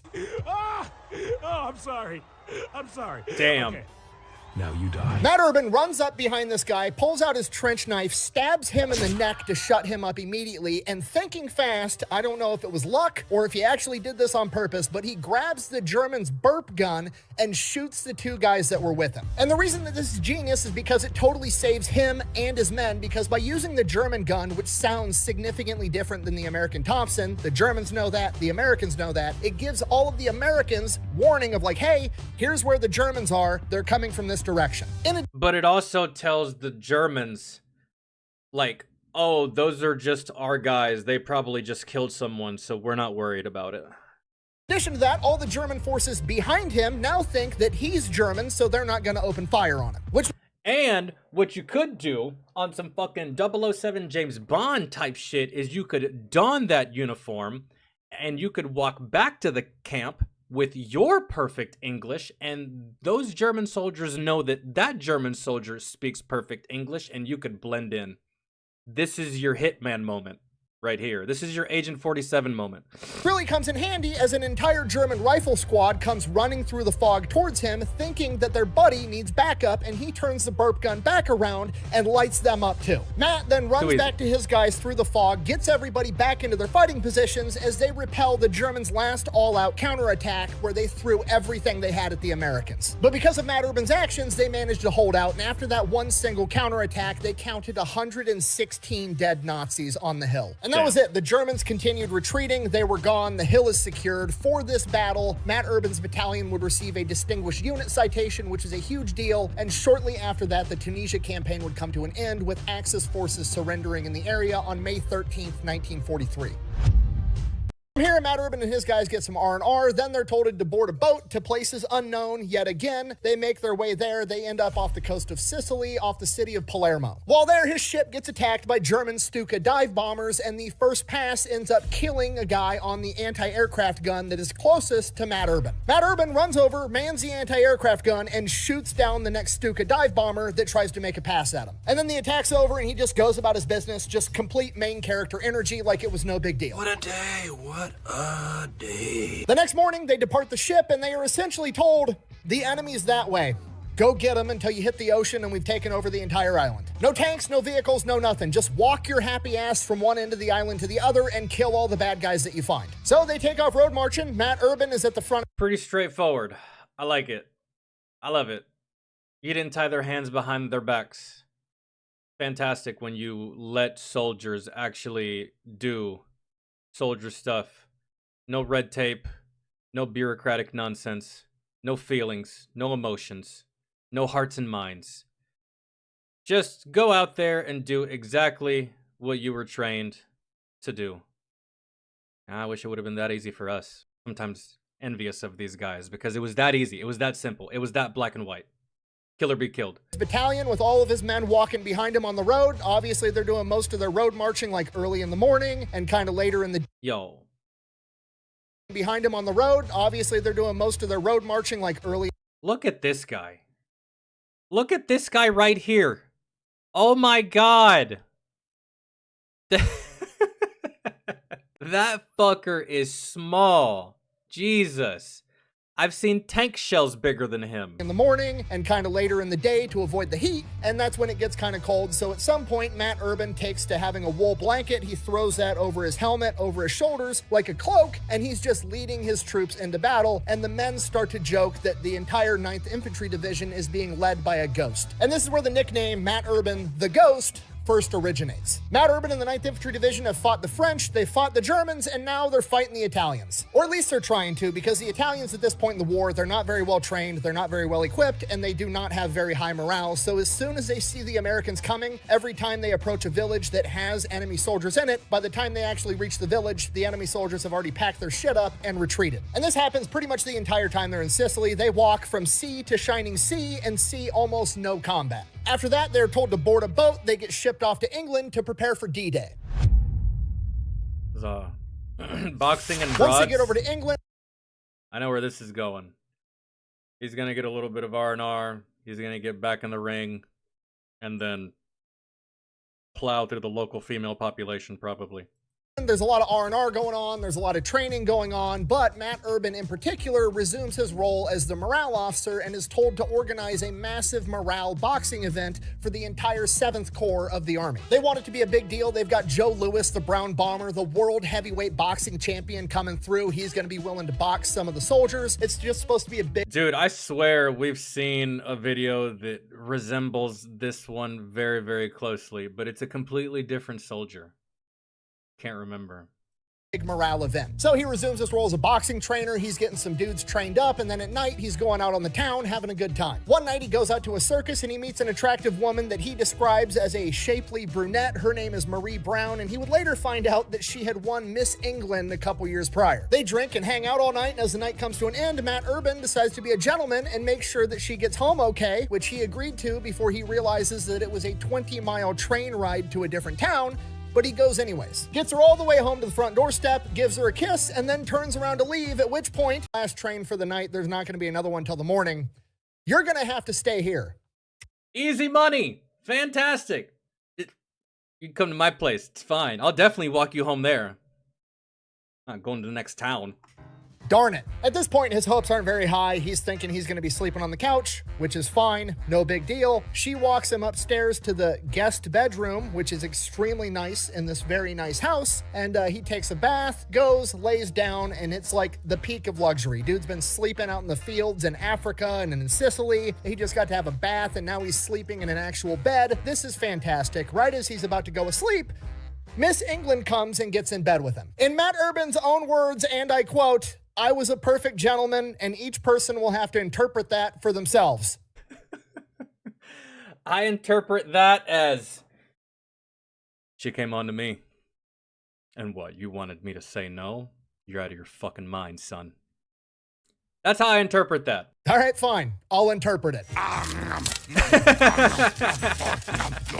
Next morning, Matt Urban wakes up to a knock on the door. He scrambles, starts getting his clothes on like, oh shit, oh shit, oh shit. It's an angry husband. It's an angry father with a shotgun. Whatever's on the other side of that door is not good. He runs over to the window, fully prepared to jump out of a second-story building. Another gorgeous woman walks through the door, and he's like, okay, it's her sister. It's cool. Everything's fine. And then Miss England on the bed says, "Good morning, Mom." He opens the window and starts putting one leg out, getting ready to jump. Take me back to Germany. Take me back to the Nazis. I don't want this. No. I'm out. I'm out so fat. Yeah, send me back to combat. That's fine. You know what? That's probably why he went back. Sunk out of the hospital all those times to go back to combat. Beats that. Could have been worse, though. Could have been the father. Look at him like he's crazy, and he now realizes that Mom has just brought them breakfast in bed. So from here, he finishes breakfast, heads back. Yeah, I don't know. You might be cool, Mom, but the situation is still foul for me. I don't like this. I'm uncomfortable. It feels awkward. And I didn't know you would be here. And I'm not prepared for this interaction. I'm not. I'm gonna go out this window. Back to base and continues training boxing and getting ready for this big boxing event. Now, the cool part about this boxing event, at least to me, is that it's for 7th Corps, and another member of 7th Corps is Lafayette Poole, aka War Daddy.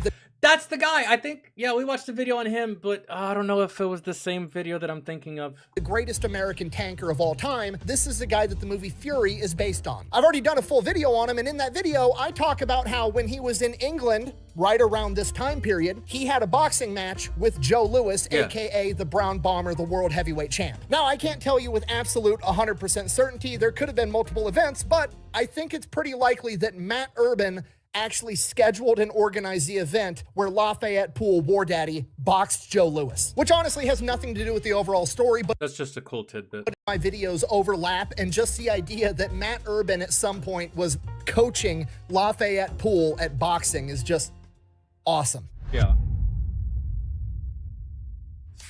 After the boxing morale event, they start training for an amphibious landing. Matt gets promoted to captain. He also gets caught up on awards. He gets awarded a Silver Star, Bronze Star with V device, Purple Hearts, all kinds of stuff. From here, they get packed up and shipped off to Normandy, where they make their landing on Hilltop Beach. Just so we're on the same page, this is not like D-Day. They were not the initial wave of the attack on Normandy. That was on June 6th. They hit Hilltop Beach on June 11th, 5 days later. So by the time they hit Hilltop Beach, it's clear the fighting has moved further inland. It was they all land said on and done. Hilltop Beach, and they actually have to follow like roped off sections where they've cleared small pathways through minefields and German objectives. From here, they make their way into hedgerow country. They get to the front lines and they start clearing fields, hedgerow after hedgerow, and eventually they come up against German resistance, and these Germans have 2 Panzer tanks and they don't have any tanks. That's not good. Yeah, no. Despite that, Matt Urban and his guys dig in and start fighting. They're picking off the German infantry that's trying to use the tanks as cover, but the machine guns on top of the German tanks are wreaking havoc on his men. As the battle rages on, his men are starting to take casualties, and Matt Urban remembers he's the main character, and if anybody's gonna do some gangster shit, it's gonna have to be him. At which point, he goes to his men, grabs a bazooka, runs into enemy machine gun fire, and fires the bazooka at one of the tanks, scoring a direct hit, knocking it out. He then reloads the bazooka and fires it at the second tank, scoring another direct hit, knocking out 2 German Panzer tanks by himself in a matter of like a minute. And as soon as that second tank is hit, German reinforcements arrive with another Panzer tank that drives through one of the hedgerows, and it starts opening fire on Matt Urban's men again, so he starts reloading his bazooka as the German turret is moving towards him, and it stops right at him. Matt Urban has enough time to think in his head, oh shit, as he goes to throw the bazooka down to take cover, and before he can even let go of the bazooka, the gun fires, the round impacts immediately directly in front of his feet as he is yeeted into the hedgerow behind him. He comes to in the hedgerow right where he landed with medics working on him. He has a massive chunk of his calf missing as the medics are about to administer morphine, and they're trying to get other people to litter bear him back to the ship. Here's your ninepence. I'm not dead. Yeah. He says he's not dead. Yes, he is. I'm not. Matt Urban then orders the medics to not give him morphine and just throw a tourniquet on it because he's fucking staying until they win. Right around then, the litter bearers show up as they're supposed to take him back to the hospital ship. Matt Urban climbs on the litter and then, rather than go back to the hospital ship, has them escort him around the battlefield, issuing orders to his men. And this goes... He's like, listen, I can't fight, but I still have a brain. Get me in the sky. That's fantastic. Goes on until they repel that wave of Germans, and eventually the battalion surgeon, the head medic for the entire battalion, also an officer that outranks Captain Urban, has to go to Urban and order him to go to the aid station. So they get him back to the beach at a field hospital. 2 surgeons start working on him. They don't have any anesthesia. All he has is a local anesthetic. He is wide awake as 2 surgeons are cutting out necrotic tissue from what used to be his leg. The surgeons laugh. He's done his job as the morale officer. He's keeping morale high. Eventually, he asks the surgeons, okay, how much longer is this going to take so I can get back to my men? And the surgeons are like, they're like, dude, you're not going back. Dude, you might lose your entire leg. You're done here. You're not going back to the front. And if he's anything like the last guy, he's going to say, that's fine. Cut it off. Cut it off. Give me a prosthetic. I'll be fine. Because that last guy that we saw, or it was 2 videos ago, yeah, anytime that guy had a problem with his body, he just cut it off. Like he didn't even need it. You serious? From here, Matt Urban gets sent back to a hospital in England. From here, he's in the hospital, he's recovering. It's looking like he's gonna get to keep his leg, but it's still pretty jacked up. And then after a couple of weeks, more reports start coming in that the fighting in Normandy is intense and his unit is taking a lot of casualties. About a week after that, some of those casualties start making it to the same hospital that Matt Urban's at. And on one hand, he's happy to see his guys, but on the other hand, he's getting reports of all the guys that also didn't make it, and maybe they would have if he was there with them. And he decides that he needs to go back. So he goes, he talks to the chain of command, he tells them he wants to go back, and they're like, no, absolutely not. If that leg gets infected, you're gonna lose it, and it's looking like you're gonna keep it now. You're not going back into combat. But Matt Urban isn't taking no for an answer. At least they had a good excuse there. I can live with that one. Legitimately, we are actually, it's rare, but we actually are looking out for your own safety. You can't go.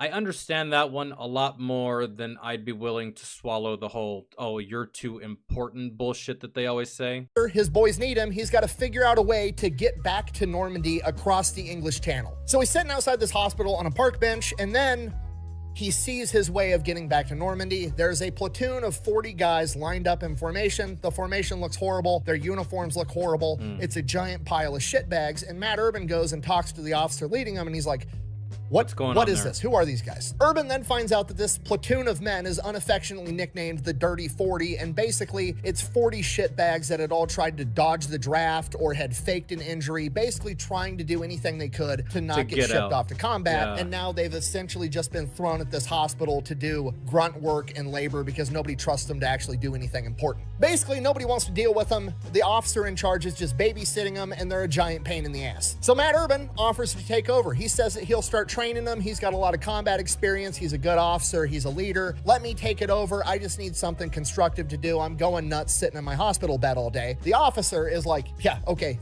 sure, take them. I don't want them. Whatever. For the next couple of weeks, Matt Urban whips these guys into shape the best that he can. He's not exactly working with the cream of the crop, but he gets them to the point where they're kind of looking like they're soldiers and convinces the chain of command that this platoon is ready to go see combat in Normandy. At which point Urban is like, look, I know I can't be their officer when they're in theater, but I would at least like to travel to Normandy with them and hand them off to the officer that's taking over. And the chain of command...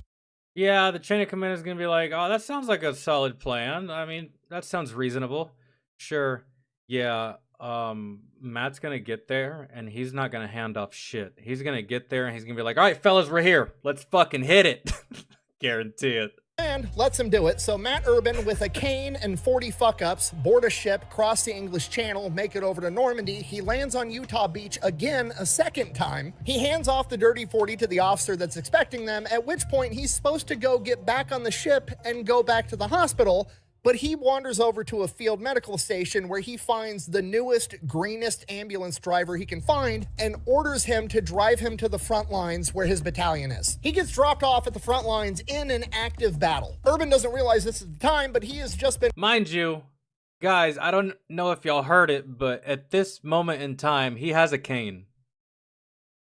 A cane. Dropped off right in the middle of Operation Cobra, which happened after Normandy. Basically, the Allied strategy was to back up a little bit and then carpet bomb the ever-living shit out of the Germans. The Germans in this sector that his men are fighting, once they backed up to allow for the carpet bombing, ran up and occupied the fortified positions that they had just had and weathered the storm of the bombing. And now they're using those fortified positions against them. Matt comes hobbling up in a cane, gets into a depression with some men. Nobody knows what the fuck is going on. The Germans are shooting at them, and he's like, who's in charge? Nobody knows who's in charge. Apparently the company commander has been killed. At this point, Matt Urban with his cane is like, I guess I'm in charge. Starts issuing orders to his men to spread out so they don't get taken out by a single mortar, and starts getting everything going. As he kind of gets his footing and evaluates what's going on, they have... Damn, dude. Did this group not have like any E5s, any E6s, any E7s? Like, if something catastrophic happened, there was always an E6 to take the reins. There was always an E5 to take the reins. And if it was really, really dire, every E4, including myself and all the people beneath me, knew how to do the job of all of the NCOs. That way, no matter how many people you lose, you always have someone that can make a decision. You always have someone that can push it forward. You always have someone that can pick up where that person left off. It's no different than being in foot patrols or convoys. You need to know every position of that foot patrol. What to do if you're in this position, what to do if you're in that position. Same thing with room clearing. Every person of that breaching team has a different job. The last guy has a job, the second guy has a job, third guy has a job, the front man has a job, right? So that's kind of crazy to me that they were just sitting around doing fuck all simply because their commander was gone. We had leadership through and through in my platoon, man, to where it didn't matter how many people died, you always had a leader. No matter what, you always had someone that had the wherewithal and the presence of mind to pick up where the last person left off. So that kind of blows my mind.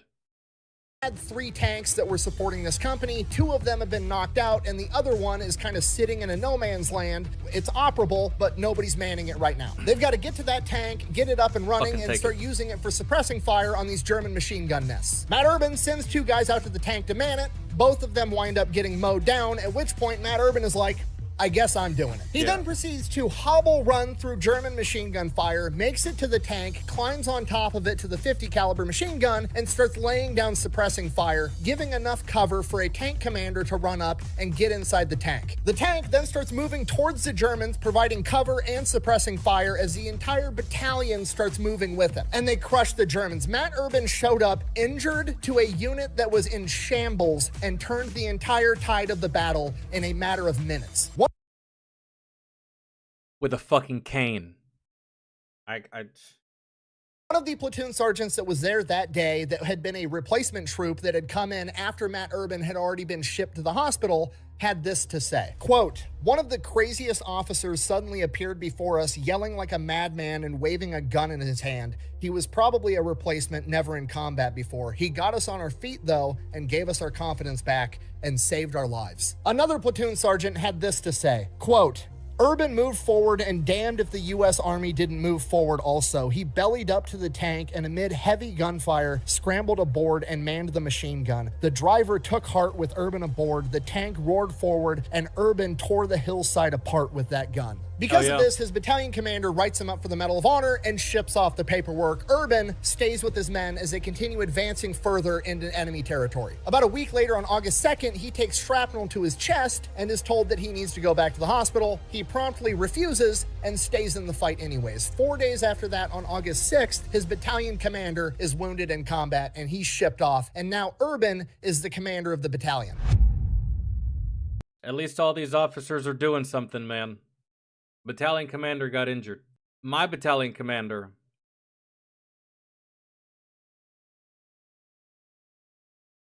I don't know where he was. He wasn't with me. I'll tell you that. He wasn't in our surrounding area. I can tell you that. Maybe he was in Afghanistan. I don't know. I would like to say that my first deployment, my battalion commander didn't even go. My company deployed, but I don't think the battalion commander left. And if he did deploy when we deployed, I didn't see him. It's good to see officers actually fighting. Throughout my roughly 25, 26 months worth of combat, I can count on one hand how many times an officer went on a mission with me. Minus the officers that were not in my company that asked me and or my squad leader if they could tag along. Because again, they were bored, they were tired of sitting in their office. One hand, guys, how many officers went on missions with me. It makes me smile, makes me happy on the inside that these officers are actually doing something. They're doing something, dog. Even the battalion commander was doing something. Captain Wilson, I don't feel like you did fuck all, man. Really, truly. At the end of the day, you went on 2 missions. That's it. Captain Sweeney, you went on 3 missions that I saw. That's it. Maybe it was more, maybe it was less, but I barely fucking saw you guys. Barely ever saw y'all carrying those M4s. Every time I saw y'all, every single time, sirs, you're 9mm. And you don't go on mission with that 9mm. So I didn't have officers like this, basically, is what I'm saying. If I look to the left and I look to the right when I was in combat, the only faces I saw were privates and specialists. That's it. And then my direct line leadership, which was like the E5s and the E6s. But you think anyone above the rank of E8 was on a foot patrol or a convoy?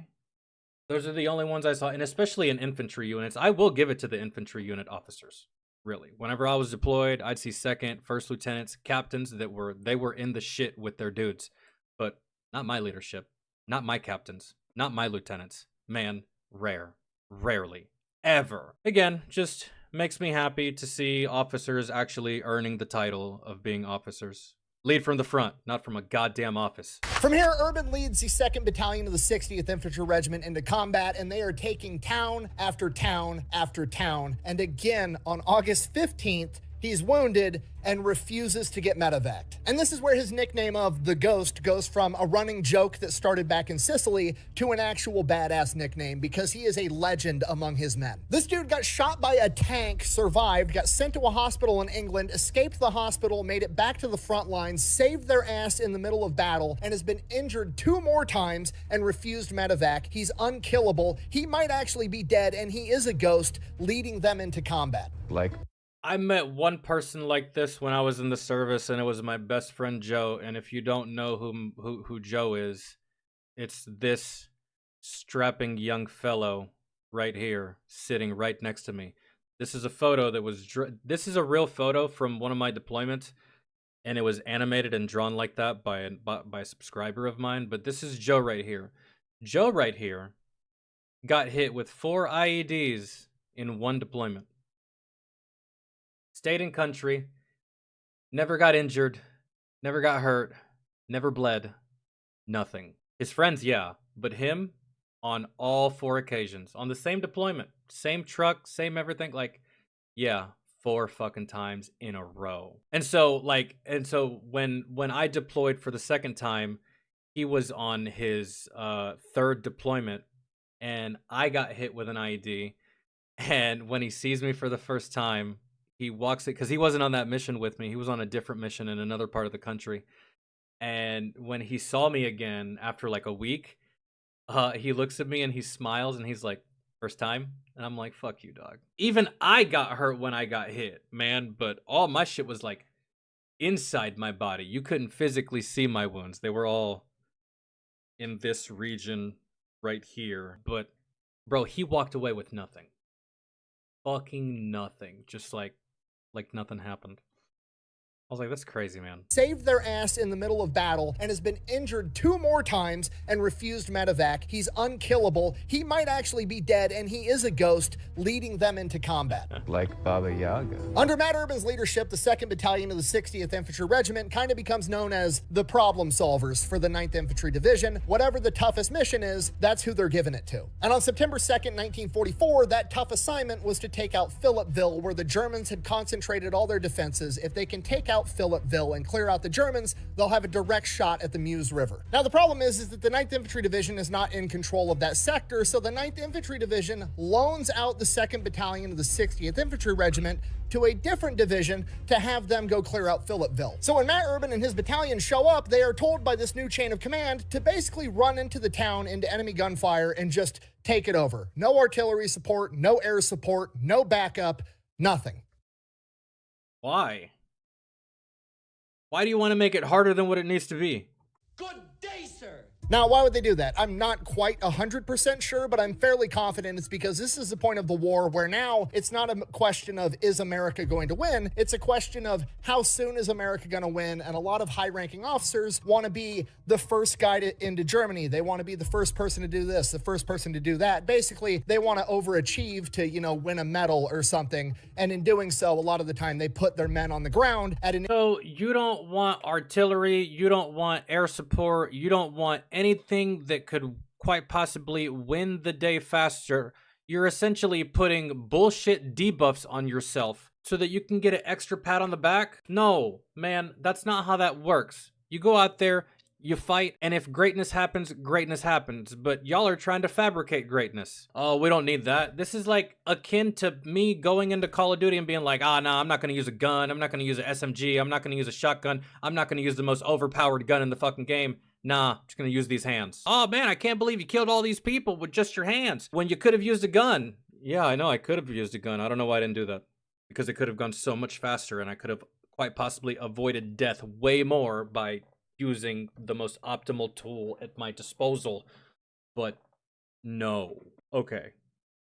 Increased risk so they can make themselves look good, and I think that's what's going on here. Regardless, Matt Urban attempts to follow orders. He approaches the town, and as they approach, they get hit with a humongous artillery barrage from the Germans. Matt Urban orders his men to pull back out of artillery range, and then radios back to them like, hey, we're not going to be able to do this without artillery support or air support or something. It's not possible. We're going to get decimated before we even make it into the town. The colonel in charge of this operation... But imagine how great the story would be if you actually did it. Huh? Go try. No, brother, fuck you. You go try. That's a stupid-ass idea. Oh. And then tells Matt Urban, that's not available right now. Just push into the town. Again, I'm assuming... You do it. If it's so important and you think it could work, put your life on the line, sir. Oh my god. We're encountering stupid-ass officers now. It was going good up to this point. The artillery hasn't caught up, and they're outrunning supply lines, and they're outrunning all their logistical support because they're pushing further in as fast as possible, trying to make the officers look good. Matt Urban then tells them, we'll wait for the artillery support. I'm not going to go in there and get all my men killed for no reason. And the colonel then threatens to have him court-martialed and calls him a coward. Cool. Come down here and do it your fucking self, okay? Come down here and court-martial me, and when you get down here, I'm going to show you the barrel that I'm looking at. Fuck your court-martial. I die here regardless. What are you talking about? You're an idiot. Go ahead, dude. I'll eat the court-martial. I've already ate one. No, there are some orders that you can say no to, guys. If it doesn't make sense and it puts you and your men and the mission at risk, and the person giving you the order wouldn't actually do it themselves, you can say fuck you. I would say fuck you. You're not here. And to whoever doesn't like that I say it like that, fuck you. I don't care. If you're an officer that doesn't like that, that doesn't like when I say it like that, fuck you too. Get in the fight or be quiet. I can't stand shit like this, man. Can't stand. And for what? For glory? For glory? Look what we did without artillery and air support. Blow it out your ass. Who cares? Wise, do whatever you got to do. I'm not sending my guys in there to die. Yeah, so what screw the you. colonel does is he calls up all the new reinforcement troops from the rear that just got here from America. And you're going to send them, and then they're going to get killed, and then that's going to validate Mr. Matt here. And then what are you going to say? What are you going to say? Oh, well, I thought it was going to work. No, bro, you didn't think shit because you don't know shit. Watch. This is gonna happen. It's gonna fail, and you're not even gonna say that Matt's right either. Nah, because that's not like an officer. Officers can't admit fault. And to nobody's surprise, not only do they not take the town, they don't even make it to the town because they get lit up by German artillery. They take so many casualties, in fact, that night, the general in charge of that colonel who's in charge of Matt Urban decides to have a meeting with the two of them and a bunch of other officers to come up with a plan on how they're going to take this town. The colonel... Artillery and air support, because that's exactly what they're doing. What do you mean? Why do we have to talk about it and have a goddamn debate? Why? We already know what needs to be done. Matt done told you.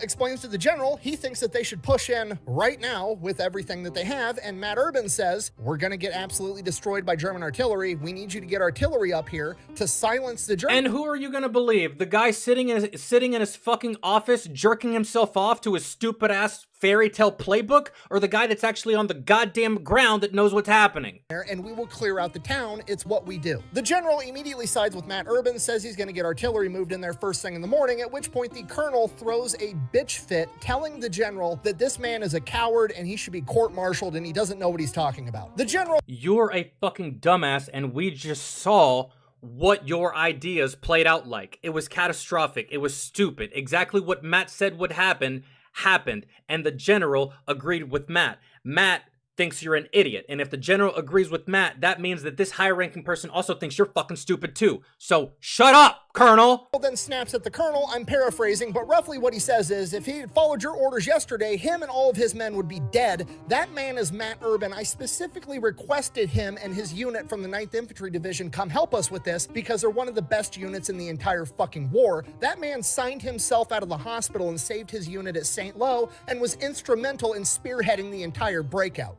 So shut the fuck up. Then turns back to Urban, who's shocked that this general even knows him by name, and says, I'm so glad he just sat this little bitch down like that. Sit down, shut the fuck up, and learn something. This is the goddamn MVP you're talking about here. You're a fucking nobody. Says you're gonna have whatever you need first thing in the morning. Go. And Colonel is gonna get it for you. Go get his shit, Colonel. Go get it done. I bet somebody feels pretty stupid right now. Yeah. Matt Urban leaves the meeting like, all right, I got what we need. Let's go figure out. Who would have fucking thunk it? Like, brother, you're going against just logic. Just common sense logic. What we're up against. So he grabs two NCOs. This is like 11 o'clock at night on September 2nd, and they sneak up to the enemy position. They kill several guards with garrote wire to figure out what the enemy has for defenses. After they take out the guards, they get eyes on the enemy position. It looks like there's an entire German regiment there. They've got tanks. They've got machine gun nests. it's gonna be a fight. From here, they make it back to their lines. Matt Urban sets up the battle plan, gets a couple of hours of sleep, wakes up at 4 a.m. on September 3rd, and gets all of his men ready and into position, ready to launch this attack, and they wait until 5 a.m. when the humongous artillery barrage from the Americans hits to silence the German artillery. They storm the town. It's going as good as it can. Obviously, they're taking casualties, running into German machine gun fire, but it's going as well as you could possibly expect. As they advance further into Going better than the Colonel's dumbass plan. If it was up to the Colonel, we would still be throwing soldiers at this problem with no artillery, no nothing. No support, no nothing. Great. Fantastic. That Colonel is that one dumbass on Marvel Rivals that just plays for himself, doesn't help the healers, doesn't help the tanks, doesn't help. He's just there for kills. Hey guys, I got 32 kills. I got 32 kills as Star-Lord. Yep. And you fucking lost terribly. Y'all got smoked. Y'all got decimated. You did nothing. This town, they get pinned down by German machine gun fire, at which point Matt Urban decides he's going to do Matt Urban things and rushes the German machine gun nest, throws a grenade into it, blows it up, runs to the next one, hucks a second grenade into it, and then feels like he got hit in the neck by a fucking sledgehammer and drops to the ground. He hears the grenade go off and the gun goes silent, and then he wakes up with medics sitting over him, and it's not just any medic, it's the battalion surgeon. He starts to come to a little bit more. He's wet, covered in a ton of his own blood, and he can't move, not because he's physically unable to, but because one of his soldiers has both of his thumbs pressed into the bullet hole in his neck, trying to stop the bleeding as the surgeon is trying to work on him. So Matt Urban's laying there trying not to move, and then the priest from the battalion winds up making it there, and Matt Urban remembers the priest asking the doctor, is he gonna make it? And the doctor looks over to the priest and just shakes his head no. Matt Urban hears this. He thinks he's going to die. All of the men around hear this. They think that their fearless leader, the unkillable ghost, has just been killed. And the last time they see him, he's getting read his last rites on the battlefield by that priest before being loaded up onto the hood of a Jeep and driven to the rear.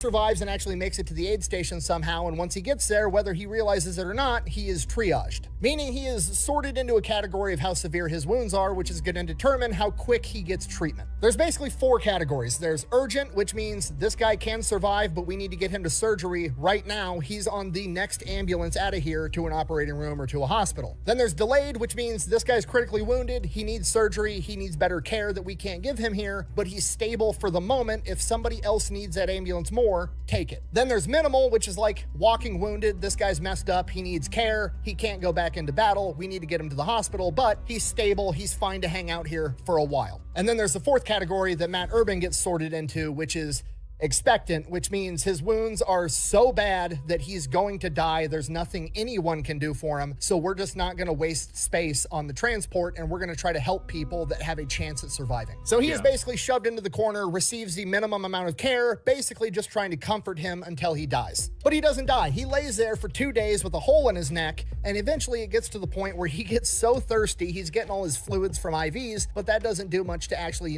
quench your thirst in your throat, where he starts writing on a piece of paper asking the nurses for water. After asking multiple times, they eventually come up with like a cup of water and a teaspoon and pour a teaspoon of water into his throat, which sends him into a coughing fit for what seems like forever and is extremely painful. And he also did get shot in the neck, so... No more of that. He then eventually winds up getting I imagine swallowing anything is kind of rough. transported to a hospital back in England again. Once he gets there, he's evaluated by the doctor that's kind of his new primary care guy. And, he's writing on paper to communicate because his vocal cords are completely shot. And he basically tells the doctor that he can't drink, but he's super thirsty. He tells the doctor they tried giving him a little bit of water with a teaspoon, sends him into a coughing fit. It's extremely painful. It just is a shitty situation. The doctor looks over to the nurse and is like, go in my office, third drawer down in my desk, there's a bottle of bourbon and a shot glass. Bring it here. He then... Well, son, if you're going to have a coughing fit and it's going to be painful for you, you might as well drink this. Better this than water. This is going to take away the pain eventually. Just take the whole bottle. Administer however you'd like.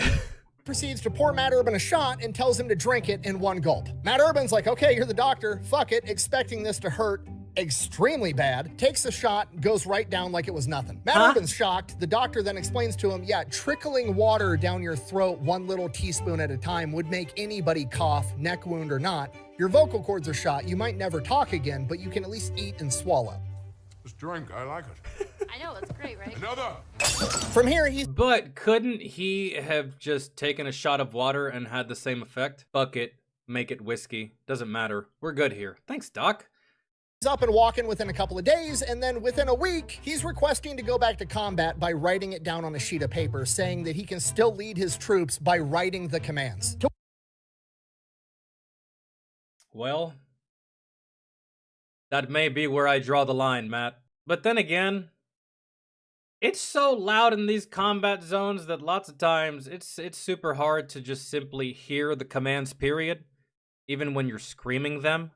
So this could work. Maybe. Which he is told, absolutely fucking not. Requests 5 days of leave to go up to Scotland to, you know, go sightseeing or whatever for his personal morale. And they give it to him. He then proceeds to... You dumb bastards. If you give this guy even an inch, he's gonna escape from you. Yeah, you can't cage this guy. He'd escape out of prison. Really. If he was a criminal, he would have escaped from prison at some point. And in the 40s, way easier than it is now. Snag a ride on a cargo plane across the English Channel and then hitchhike all the way into Germany where his men are. He gets to where his troops are at and he steps out of the Jeep, and the first thing anybody says as they're all standing there with their jaws on the floor is, holy shit, he really is a ghost. From here, it's a party. All the boys are pumped. They're super excited that their leader actually survived. He really is the unkillable ghost that they all thought he was. From here, Matt Urban hangs out with the boys for a couple of days. They're getting ready to mobilize again to go back into Germany and finish this war, and Matt Urban is straight up ready to go with them. He's ready to write orders down on a sheet of paper and get back into combat. The chain of command, on the other hand, is absolutely not willing to let that happen, and they ship him back to the hospital, and then he gets shipped back home to America. I agree. I admire the dedication. The battle happens too quickly to be writing it down, Matt. I get it. And hell, dude, you could actually put this guy at a fob and he can give orders from there. I mean, that's what my commander did. My commander never left the fob, guys. He would just give us orders from there if there were any orders to give. 9 times out of 10, we usually just operated on our own. We had a general overall mission that was given by him, but once we were on mission, we operated however the fuck we operated. He had no say-so there, because he wasn't there, right? So he would send us on missions, but, like, once the mission started, he was no longer the top dog. We ain't taking orders from you, dog. If shit goes sideways, we don't really give a fuck what you say. He could have technically given orders from a forward operating base, not actually been on the front lines. But the battle changes too fast. The battle happens too fast. You have to be able to verbally communicate. And if you can't verbally communicate, you have to at least be able to verbally communicate with that radio. Everything just evolves too quickly, man, for you to do that. And not in all cases. He was in some situations where it dragged on for hours, right? And in that case, you probably could write some shit down. But you never know how the wind is going to blow in a battlefield. I agree. Get him out. And at a glance, it might appear like him escaping from the hospital, making it all the way to Germany was a waste of his time. But it wasn't. It was actually extremely important. Because you got to remember, Matt Urban's the morale officer. He is in charge of making sure the men are motivated. I completely forgot about that. He's so badass, I completely forgot he was in charge of morale. To fight. And Matt Urban is really living up to his role as morale officer because he's done incredible things for their morale, because there's nothing that... Simply him just being there is the morale booster. After all that, all the shrapnel, all the bullets, all the injuries, all the close calls with death, and he shows back up, what does that tell your soldiers? Fuck, man, if that guy made it, I can make it. I have to make it, right? It's just motivation, really. Could be more devastating to a combat unit than seeing their star guy, their best player, the man that's fearless, that they follow into battle, that they're trusting to get them back alive. To see him die in combat on the field is devastating, because every single dude is now thinking, Matt Urban was better than me. I was going to follow that guy anywhere. And if they if he didn't make it, then what chance do I have? That's not a good headspace to be in. killed him, what chance do I have? Yeah. To have that on your mind for the next 2 weeks and then to have a Jeep pull up and to see that guy step out, literally coming back from the fucking dead, does unspeakable things to your Yo, cue the Denzel meme where he's like, my man. motivation and your outlook on how this is going to go. Matt Urban makes it back to England and he is promptly court-martialed because apparently while he was gone for 14 days on 5 days of leave, they had scheduled his award ceremony for his Silver Star, and guess who didn't show up? Matt Urban. The military tribunal takes one look at Matt Urban's service record and what happened and goes, yeah, he's not getting in trouble at all. Case dismissed. No. Who was in charge of that? Who? I want a fucking name. What's the name? Who was in charge of that? Who pushed that forward? Who signed off on that? Who pushed that paperwork through? Who typed up the paperwork? Also, you're promoted to lieutenant colonel. From here, Matt heads back home to America, winds up retiring shortly afterward, goes back home to Buffalo, winds up moving to Holland, Michigan. Somewhere along the way, he regained his voice, although it is pretty hoarse for the rest of his life. He then spent the rest of his life being a youth athletic coach, working with kids. He wound up being a coach to a boxer known as Cassius Clay, aka Muhammad Ali at one point. And that's it. He just lived out the rest of his life as a normal guy after being one of the biggest badasses on the entire planet. And then in the late 1970s, he caught up with some of his friends from the military and they asked if he ever got that Medal of Honor that he was recommended for. And he said, no, doesn't really know what happened to it, didn't really care, wasn't doing it for the medals anyways. Some of his friends then wrote into the government asking them to correct this oversight, and they dug into it. But the problem is that a couple years prior in 1973, there was a major fire at the National Archives, and most of the documentation from World War II had been destroyed. And almost all of it. Okay, I can live with that. That you can't do anything about that. The building caught on fire, guys. But I will say, the fact that it was still pending all these years later, send you to war in the blink of an eye, but take 80 fucking years to acknowledge your service. Why does it take that long? I get that you're dealing with the government, and anytime you're dealing with the government, everything takes forever, but this is one instant where it shouldn't. It shouldn't take this fucking long. What are y'all doing? What do y'all do? Huh? What do y'all actually look at on a daily basis? What paperwork are y'all actually fucking looking at? Y'all had all that fucking time and did nothing with it. Like, what do y'all do?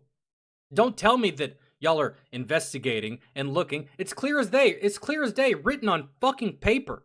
What are you talking about? How many times do you have to go over the same fucking documents before you make a decision on what this guy deserves? I don't understand. From the 9th Infantry Division was destroyed. All of it except for literally one box of documents was recovered. And in that box was the recommendation from his now deceased battalion commander. Yeah, cool story and everything, but you don't need a box.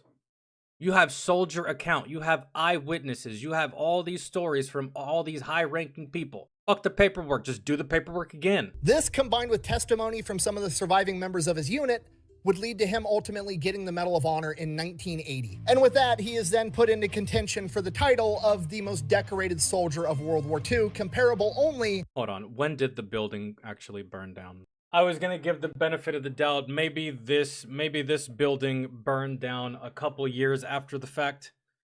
And I'm willing to give you a couple years to approve someone's Medal of Honor status, right? And when I say a couple, that's exactly what I fucking mean. 2 years. But no. No. 1970.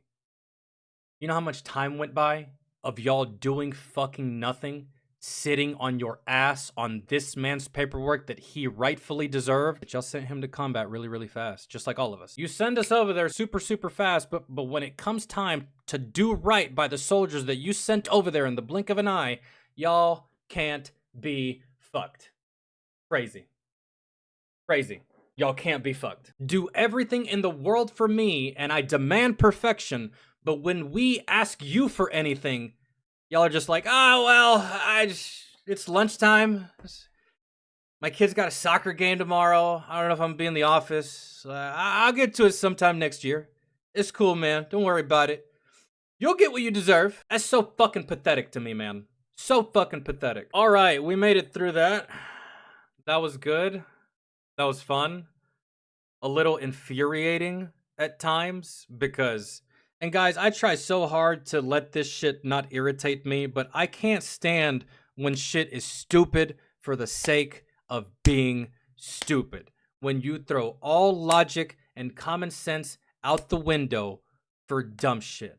I can understand if shit goes off the rails. I can understand if the situation evolves into something that no one could have foreseen, right? I can understand bad things happening. I can understand catastrophic shit happening. At the end of the day, it's a war.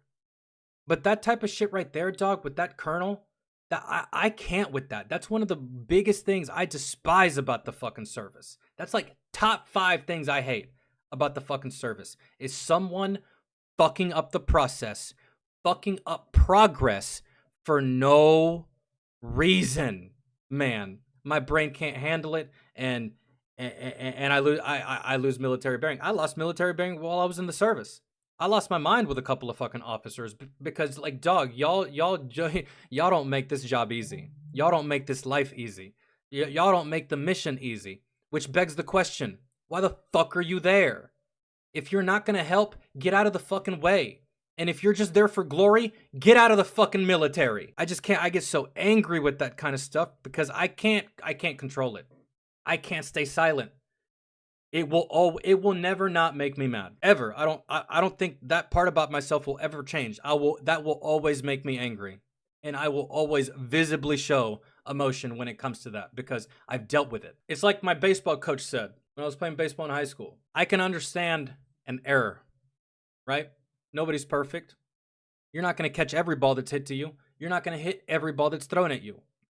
But one thing I will not tolerate under any fucking circumstance is a mental mistake. If you trip, if you dive to catch the ball and it tips off your glove and you drop it, I understand that, son.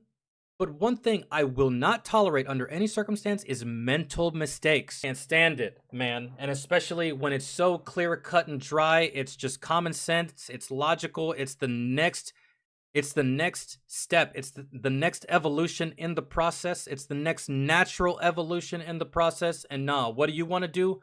You want to be counterculture. You want to go against the grain. You want to do the most heinously stupid shit. What, to look good? Man, I fucking hate you. I hate motherfuckers like you. I can't stand you, and I would never want to serve with you. To call you a soldier is a stretch. But Matt Urban is a boss.